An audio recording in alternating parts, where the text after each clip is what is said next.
भवानी माँ, जय माँ अष्ट भवानी माँ, जय माँ अष्ट भवानी। हे नाम रे सबसे बड़ा तेरा नाम, शेरों वाली ऊंचे डेरों वाली, बिगड़े बना दे मेरे काम। स्वागत है हमारे चैनल टुडे नाउ न्यूज़ में। शहर में हो रही दुर्गा पूजा की तैयारियों के बीच आज हम आ चुके हैं श्री बड़ी पटन देवी जी के मंदिर। देवी भागवत और तंत्र चूड़ामणि के अनुसार यहाँ सती की दाहिनी जांघ गिरी थी। यही कारण है कि शक्ति उपासना का प्रमुख केंद्र माना जाता है इस मंदिर को। दुर्गा पूजा के दौरान यहाँ काफ़ी भक्तों की भीड़ उमड़ती है और ऐसा कहा जाता है कि लोगों का ऐसा मानना है कि यहाँ जो भी लोग सच्ची श्रद्धा और आस्था के साथ आकर पूजन करते हैं, देवी सती उनकी मनोकामनाओं को पूरा करती हैं। बाबा जी, इस मंदिर के इतिहास के बारे में हमारे दर्शकों को बताएं। यहाँ का इतिहास ये शक्तिपीठ है जी। जो राजा दक्ष द्वारा एक यज्ञ करवाया गया था जी। जिसका नाम था बृहस्पति नामक यज्ञ। उस यज्ञ में सभी देवताओं को बुलाया गया, लेकिन शंकर जी को कहीं स्थान नहीं था। ये बात मालूम हुआ सती को, तो जिद करने लगी शंकर जी के पास कि हम जाएंगे, पिता के यहाँ यज्ञ हो रहा है। लाख मना करने के बावजूद भी वो नहीं मानी, तो शंकर जी जाने की अनुमति दे दी। वहाँ गई है तो यज्ञ स्थल में देखने के बाद सभी देवी देवताओं ऋषि मुनि सबका स्थान बना हुआ है, लेकिन शंकर जी का कहीं स्थान नहीं था। तो ये देख करके वो क्रोधित हो गई। वो पिता से प्रश्न की कि पिताजी, बिना शिव का आपका यज्ञ सफल कैसे होगा। अब दक्ष जी कुछ गुस्साए हुए थे शंकर जी पर, इसलिए उनके प्रति कुछ अपशब्द का प्रयोग कर दिया। ये बात सती सह नहीं सके। उसके बाद उन्होंने यज्ञ में जो हवन कुंड बना हुआ था उसी में कूदकर अपने प्राणों की आहुति दे दी। उसके बाद जब शंकर जी को मालूम होता है तो वो गण को भेजते हैं, वो जाकर के विध्वंस कर देता है पूरा यज्ञ का। और उसके बाद शंकर जी आते हैं, सती का प्राणहीन शरीर को अपने कंधे पर लग करके उन्नत भाव से नृत्य करने लगे। नृत्य से पृथ्वी डगमगाने लगी।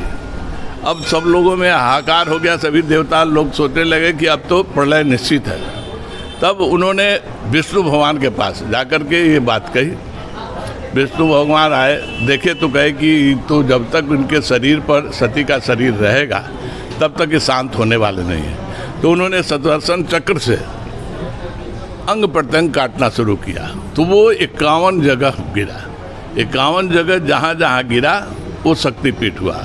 उसी तरह से यहाँ दाहिना जंघा पट के साथ गिरा था। इसी से पटना पाटलिपुत्र जितना भी नाम पड़ा है इन्हीं से पड़ा है। ऐसी धारणा है कि जो सच्चे दिल से भगवती की आराधना करते हैं उनको मनवांछित फल की प्राप्ति होती है। ऐसे जोड़ा लोग अपने हर एक व्यक्ति यहाँ आशीर्वाद लेने के लिए आते हैं, मंगल कामना के लिए आते हैं। जो आते हैं जिस विधान से आते हैं उसको मनोकामना पूर्ण होती है।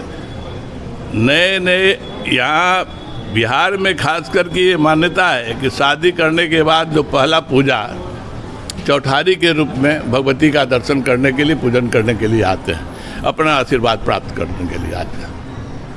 और वर्षों से यहाँ देवी जी की पूजा होती आ रही है। ये तो अनादिकाल से, बहुत पुराना, समझिए कि अनादिकाल से इनकी पूजा होती आ रही है। ये तो उस समय का है, सतयुग का समय का है। उसी समय से ये पूजा आराधना होती रही।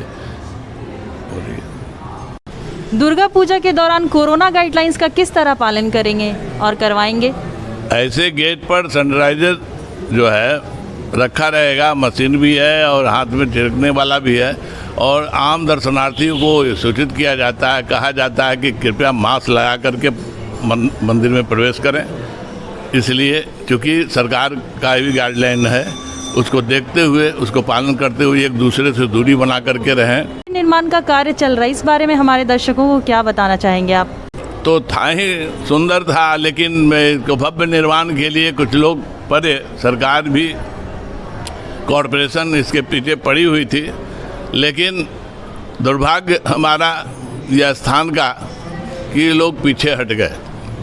तो ये मंदिर स्वतः माँ की कृपा से, आप लोग की सहायता से ही बन रही है। इसमें हम अपील करते हैं ज़्यादा से ज़्यादा लोग चंदा दे करके भगवती का स्थान बनवावें, इनका निर्माण कराएं।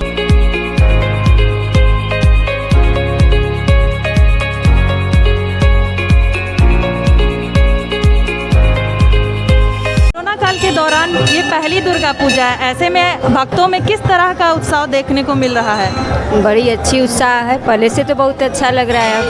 अब कोरोना का डर भी नहीं है, ऐसे थोड़ा बहुत तो लगता ही है।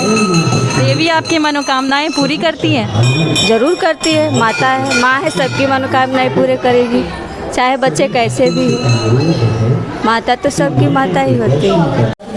मंदिर परिसर के बाहर पूजन सामग्री की दुकानें भी सजी हैं। तो आइए जानते हैं इनसे कि कितने वर्षों से यहाँ पूजन सामग्री बेच रहे हैं। यहाँ आप कितने वर्षों से पूजन सामग्री बेच रहे हैं? कितने वर्ष पुरानी दुकान है आपकी? 60-70 बरस का हो, 60-70 बरस से बेच रहे हैं। अच्छा, कोरोना काल के दौरान आपकी दुकानें भी बंद रही होंगी, तो उस समय किस प्रकार की आर्थिक तंगी का सामना करना पड़ा होगा? बहुत स्थिति खराब थी, दुकान भी बंद थी, किसी से कर्जा ले ही के खा रहे थे।